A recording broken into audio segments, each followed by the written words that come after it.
Assalamualaikum warahmatullahi wabarakatuh. Kami dari kelompok 2 Operasi Sistem Tenaga Listrik kali ini akan membawakan materi tentang optimal power flow, yang mana kami ini beranggotakan 7 orang. Yang pertama ada Anda Muhammad Syafiq Umar, NIM P411603. Kemudian ada Muhammad Hilmi Hanif M, D04117131. Kemudian ada Andi Jelani Pratamasya, D0411811035. Kemudian ada Muhammad Sabri Maskur, D0411811348.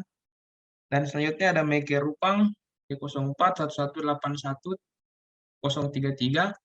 Ada Muhammad Ihsan Sadri, D0411811516. Dan terakhir ada Ardianisa Konitin, D0411811029. Baiklah, pada materi pertama yaitu introduction akan dibawakan atau dipaparkan oleh Saudara Jailani. Pada Saudara Jailani dipersilahkan. Baik, terima kasih atas kesempatannya moderator. Perkenalkan, nama saya Andi Jelani Pratamasya, NIM D0411811035. Oke, next.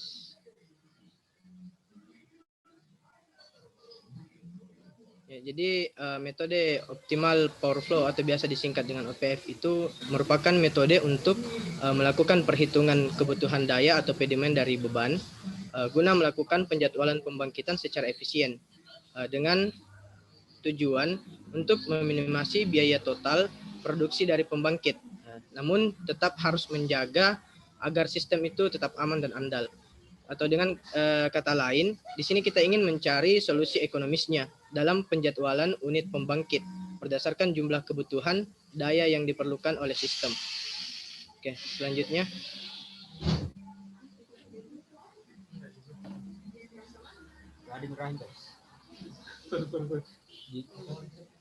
Oke, untuk tujuan OPF itu sendiri, intinya dari OPF ini, dia tujuannya itu untuk menekan biaya operasional pembangkitan dan juga untuk mengurangi rugi-rugi yang mungkin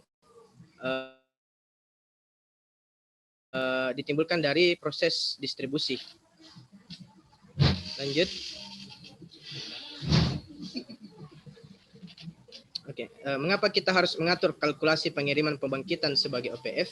Karena yang pertama, jika seluruh rangkaian persamaan aliran daya itu diselesaikan secara bersamaan dengan minimalisasi biaya pembangkitan, representasi kerugian tambahan itu sudah tepat. Selanjutnya dengan fungsi objektif yang diminimalkan kerugian yang terjadi itu, di sini kita sangat membutuhkan persamaan aliran daya.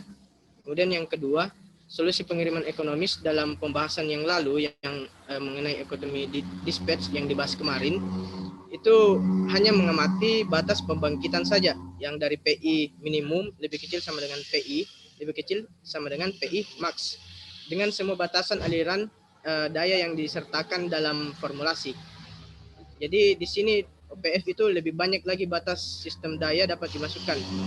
Ini termasuk batasan pada daya reaktif generatornya.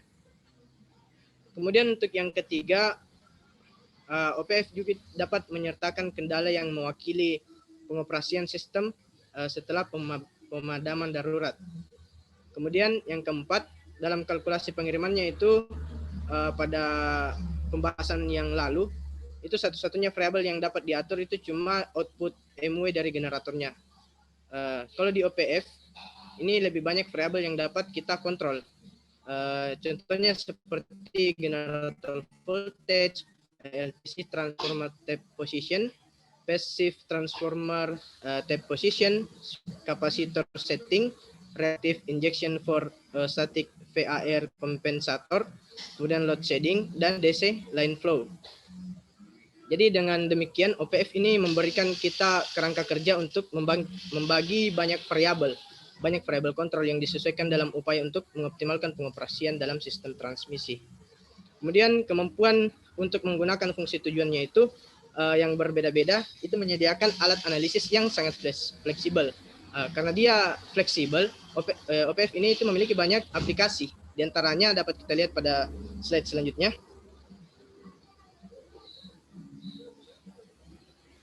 Ya, di sini ada 6. Yang pertama itu karena dia aplikasinya perhitungan pola pembangkitan yang optimal, kemudian menggunakan status sistem tenaga beban jangka pendek, kemudian dalam keadaan darurat, yaitu ketika beberapa komponen sistem kelebihan beban atau bus mengalami pelanggaran tegangan, OPF ini dapat menyediakan pengiriman korektif. Kemudian OPF juga dapat digunakan secara berkala untuk optimal untuk tegangan pembangkitan. Kemudian yang terakhir,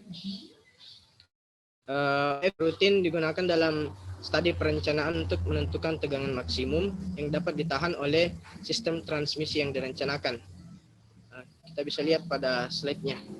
Jadi untuk pada materi optimal power flow ini mungkin cukup sekian yang dapat saya sampaikan. Selanjutnya saya kembalikan ke moderator.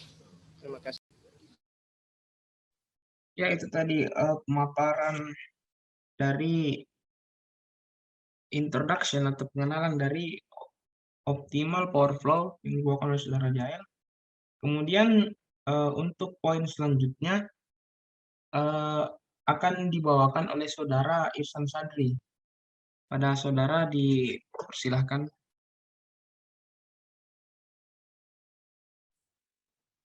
Ya, baik. Terima kasih atas kesempatannya, moderator. Ya, Assalamualaikum warahmatullahi wabarakatuh. Perkenalkan, nama saya Muhammad Ihsan Sadri, NIM D0411-81516. Jadi pada kesempatan kali ini, saya akan menjelaskan tentang formulasi ED.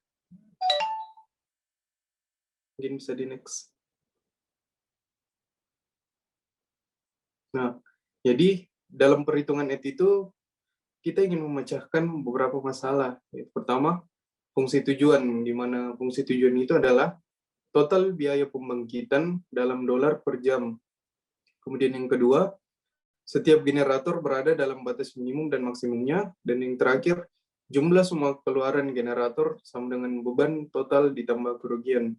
Yang mana fungsi tujuannya sama dengan min sigma J sama dengan 1 sampai dengan N gen, Fj, Pgen, J. Di mana J adalah indeks hanya di atas generator. Batasan kita ketidaksetaraan batas generator sama dengan P min lebih kecil daripada lebih kecil sama dengan P gen, lebih kecil sama dengan P max gen, di mana J sama dengan 1 sampai dengan N gen. Nah, pembangkitan beban kendala persamaan keseimbangan kerugian sama dengan P total load tambah P total loss dikurang sigma J sama dengan 1 sampai N gen P gen J sama dengan 0, di mana N adalah jumlah generator. Kita dapat menuliskan persamaan ED sebagai sama dengan min F Pgen, U, di mana Pgen sama dengan di sini kita dapat lihat matriksnya dan rumusnya. Pada sini W Pgen, P total load, P total loss sama dengan 0, di mana omega sama dengan P total load tambah P loss kurang sigma J sama dengan 1 sampai N gen P gen J. G P gen, P min gen, P max gen lebih kecil dari 0, di mana G sama dengan P min gen lebih kecil daripada P gen, lebih kecil dari P max. Mungkin sekian dari saya persilakan ke pemateri selanjutnya. Terima kasih. Itu tadi poin kedua yang dibawakan oleh Saudara Muhammad Ihsan Sadri. Selanjutnya di poin ketiga ada perhitungan dan solusi optimasi power flow, yang mana pada poin ketiga ini akan dibawakan oleh Saudari Meike. Pada Saudari Meike dipersilahkan. Oke, baik. Terima kasih.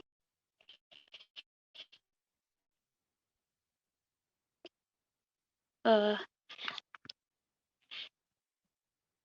Baik, saya akan melanjutkan materi tentang perhitungan dan solusi OPF.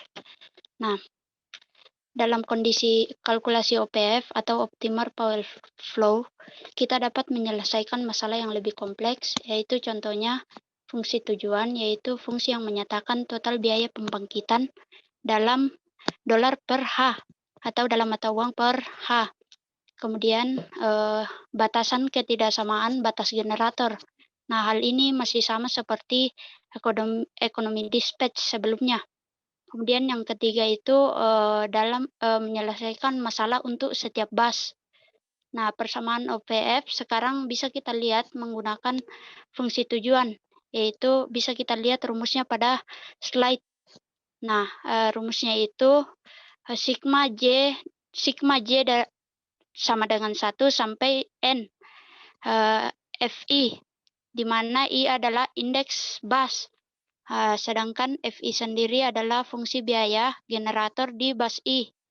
Kemudian generator limit inequality atau batas ketidaksamaan generator. Nah,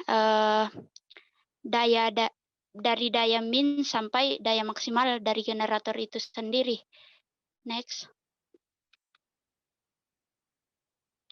Kemudian generator VAR limit inequality constraint atau batas ketidaksamaan daya reaktif generator. Nah, itu bisa kita lihat dayanya itu akan dalam batasan Qmin sampai Qmax-nya. Nah, kemudian untuk persamaan matriks aliran daya Y untuk setiap bus I bisa kita lihat pada rumusnya, yaitu P net I ditambah J Q net I sama dengan VI sigma dari K sama dengan 1 sampai N YIK kali VK, di mana I sendiri adalah daya aktif generator pada bus I, sedangkan Q net I sama dengan daya reaktif generator pada bus I. Sedangkan VI sendiri adalah tegangan kompleks yang ada pada bus I, dan YIK sama dengan matriks suku I dan K. Kemudian untuk OPF daya nyata dan daya reaktif bisa kita ganti dengan daya pembangkitan dikurangi daya beban, sehingga bisa kita dapatkan rumus P generator I dikurang P load I tambah J Q gen I dikurang G load I sama dengan VI sigma K sama dengan 1 sampai N YIK dan VK. Next. Kemudian dari persamaan tadi bisa kita pecah menjadi persamaan kendala, persamaan daya nyata atau daya aktif, dan daya reaktif yang terpisah untuk setiap bus I sebagai berikut. P gen I dikurang P load I sama dengan dikurang real dari VI dikali sigma YIK dikali VIK, itu akan sama dengan 0. Begitu juga dengan daya reaktifnya. Q gen I sama dikurang Q load I dikurang imajiner dari VI dikali sigma YI VK sama dengan 0. Next. OPF atau aliran daya optimal tidak mudah dalam hal program matematika. Nah, untuk itu bisa kita gunakan beberapa metode untuk penyelesaiannya. Nah, terdapat beberapa metode untuk penyelesaian OPF ini sendiri.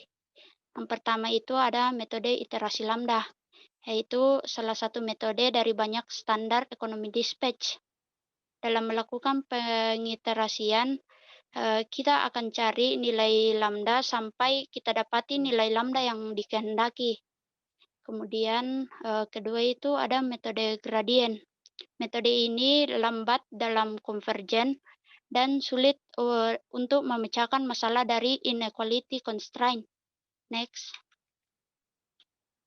Kemudian yang ketiga ada metode Newtons. Kemungkinan untuk konvergen sangat cepat, tetapi untuk masalah inequality kurang tepat. Kemudian keempat ada metode linear programming, salah satu metode yang terkenal dalam penggunaan secara umum, mudah untuk mengatasi masalah inequality constraint dan fungsi objektif non-linear, serta masalah constraint dapat diatasi dengan linearisasi. Kemudian metode terakhir yaitu metode interpoint, salah satu juga dari metode OPF yang luas digunakan, mudah untuk mengatasi masalah dari inequality constraint. Nah, itu tadi materi dari saya. Sekian dan terima kasih. Saya kembalikan kepada moderator. Terima kasih Saudari Michael. Dan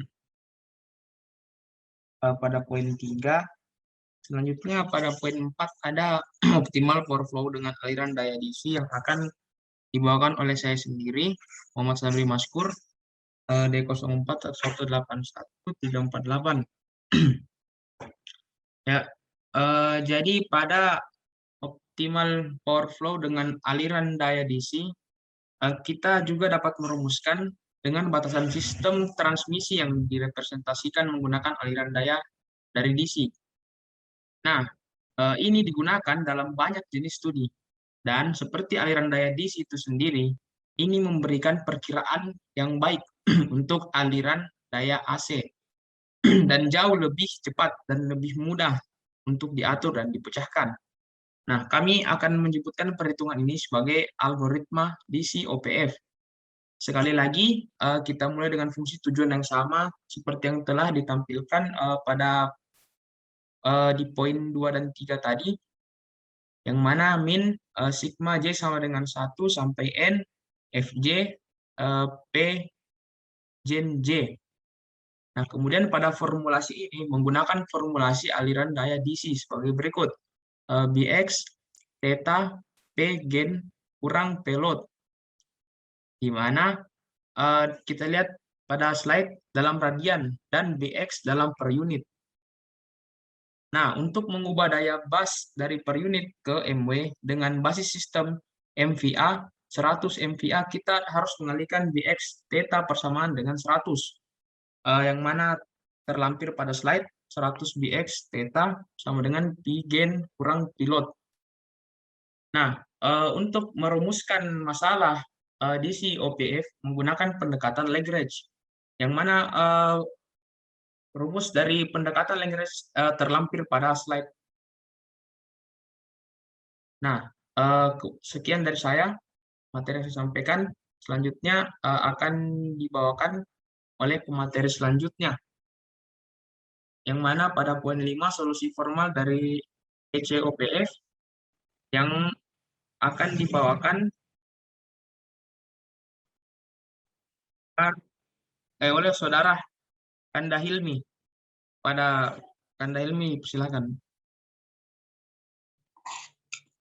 Ya, terima kasih atas kesempatannya, moderator. Di sini saya akan melanjutkan presentasi ini, yaitu solusi formal dari DC-OPF. Nah, next. Nah, solusi DC-OPF yang ditunjukkan pada bagian sebelumnya itu, dia mengabaikan kendala ketidaksetaraan generator dan menerapkan batas aliran saluran sebagai kendala kesetaraan. Nah, ketika kami memecahkan masalah ekonomi dispatch atau ED pada pembahasan sebelumnya, kami itu dapat merumuskannya dengan kendala ketidaksetaraan untuk batas generator dan kemudian menerapkan kondisi KKT atau Karush-Kuhn-Tucker untuk menguji optimalisasi. Mungkin itu saja, moderator, saya kembalikan. Ya, terima kasih dari Kanda Hilmi telah membawakan presentasi pada poin 5. Selanjutnya pada poin ke-6 ada solusi AC-OPF, yang mana pada poin ini akan disampaikan atau dipaparkan oleh Saudari Koni. Pada Saudari, disilakan. Baik, terima kasih atas kesempatan yang telah diberikan. Saya akan melanjutkan materi selanjutnya. Terlebih dahulu perkenalkan, nama saya Atia Nisa Konitin, NIM D0411811029. Saya di sini akan menjelaskan tentang solusi ACEP OPF. Nah, di sini untuk menyelesaikan ACPF ini, kita kembali terhadap rumus yang ditunjukkan dengan persamaan daya bas memerlukan bagian nyata dan imajiner untuk menangani daya aktif dan daya reaktif. Yang terdapat rumus dengan fungsi tujuan ACPF itu di mana minimum sigma J dari K NG VJ dikali P Gen J. Nah, untuk yang kedua itu kita harus mengganti persamaan aliran daya DC dengan satu set lengkap persamaan aliran daya AC untuk setiap bus I, kecuali bus referensi kita memiliki dua persamaan yang terdapat pada slide. Next. Nah, di sini batas ketimpangan atau inequality contrast ini terbagi atas 4, dan inequality itu contrast juga merupakan batasan di mana total dayanya itu yang dibangkitkan oleh setiap pembangkit tidak lebih dari batas maksimum pembangkitan dan tidak kurang dari batas minimum pembangkitan. Nah, untuk batas inequality contrast ini, yang pertama itu batasan tidak seteraan batas generator dengan memiliki persamaan P-min GNI tidak kurang dari batas minimum pembangkit. Dan untuk yang kedua itu batasan ketidaksamaan batas daya reaktif generator, yang dimana Q-min tidak kurang dari sama dengan P-gen dan tidak kurang dari P-max. Next. Untuk batasan ketimpangan yang selanjutnya itu yang ketiga, aliran MW, yang dimana jalur atau batasan ketidaksetaraan aliran MVA kurang dari atau sama dengan aliran MW cabang atau batas aliran MVA. Terdapat persamaan pada slide. Terdapat 2 persamaan, dan yang untuk yang keempat itu kendala ketimpangan besarnya tegangan, yang dimana ini voltage contrast merupakan batasan di mana nilai tegangannya itu di setiap bus tidak mengalami under voltage atau maupun over voltage, dan terdapat rumus di mana VI min kurang dari sama dengan VI dan tidak kurang dari VI max. Itu saja yang dapat saya sampaikan. Saya kembalikan kepada moderator.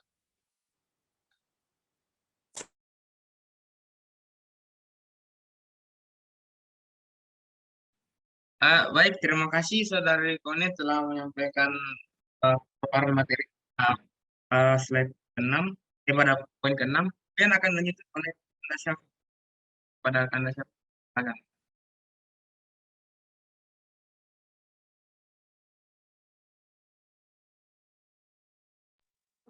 Cek. Ada mi gambar kah? Oh, ada mi. Oke, baik, bismillahirrahmanirrahim. Oke, terima kasih moderator. Perkenalkan, nama saya Muhammad Syafiq Umar, NIM D41116303. Oke, pembahasan kali ini kita akan membahas tentang biaya tambahan bus. Next. Oke, jadi untuk biaya tambahan bus, jika kita mengambil persamaan Lagrange klasik untuk aliran daya yang optimal, sesuai dengan yang di slide. Terus jika kita memperluas persamaan Lagrange, diperoleh Lagrange X UP sama dengan sigma gen FI PI plus F ref P ref E theta plus lambda 1 lambda 2 sampai dengan lambda M. Matriks P I net kurang PI E theta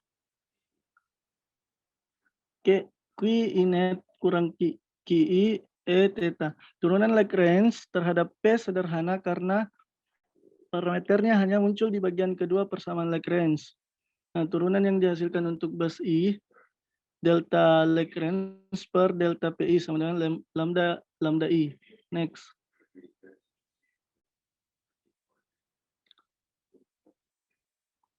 Persamaan Lagrange pada solusi optimal dapat digunakan untuk menyelesaikan vektor lambda. Jadi persamaan Lagrange itu pada solusi optimal dapat juga digunakan untuk menyelesaikan vektor lambda, meskipun tidak digunakan dalam algoritma OPF. Hal ini karena pada solusi optimal OPF, persamaan Lagrange diasumsikan memenuhi pada solusi optimal OPF, persamaan Lagrange diasumsikan memenuhi Lagrange itu sama dengan 0, sesuai dengan yang ada pada di slide. Jadi yang dapat digunakan untuk menyelesaikan lambda yaitu delta G per delta X, matriks delta G per delta X pangkat T, lambda sama dengan min delta F per delta X. Masalahnya di sini adalah matriksnya. Ya, matriks delta G per delta X pangkat T. Next.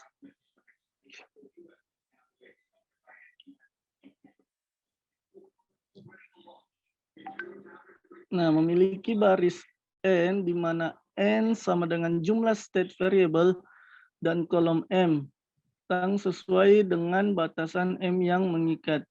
Jadi kita asumsikan bahwa N tidak kurang dari M.